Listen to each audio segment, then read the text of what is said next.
സ്വർഗസ്ഥനായ ഞങ്ങളുടെ പിതാവേ, അങ്ങയുടെ നാമം പൂജിതമാകണമേ. അങ്ങയുടെ രാജ്യം വരേണമേ. അങ്ങയുടെ തിരുമനസ് സ്വർഗത്തിലെ പോലെ ഭൂമിയിലുമാകണമേ. അന്നു വേണ്ടുന്ന ആഹാരം ഇന്ന് ഞങ്ങൾക്ക് തരണമേ. ഞങ്ങളോട് തെറ്റ് ചെയ്യുന്നവരോട് ഞങ്ങൾ ക്ഷമിക്കുന്നത് പോലെ ഞങ്ങളുടെ തെറ്റുകൾ ഞങ്ങളോടും ക്ഷമിക്കണമേ. ഞങ്ങളെ പ്രലോഭനത്തിൽ ഉൾപ്പെടുത്തരുത്, തിന്മയിൽ നിന്നും ഞങ്ങളെ രക്ഷിക്കണമേ.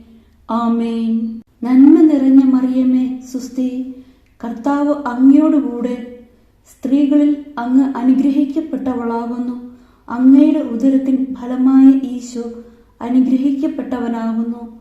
പരിശുദ്ധ മറിയമേ, തമ്പുരാന്റെ അമ്മേ, പാപികളായ ഞങ്ങൾക്ക് വേണ്ടി ഇപ്പോഴും ഞങ്ങളുടെ മരണസമയത്തും തമ്പുരാനോട് അപേക്ഷിക്കണമേ. ആമേൻ.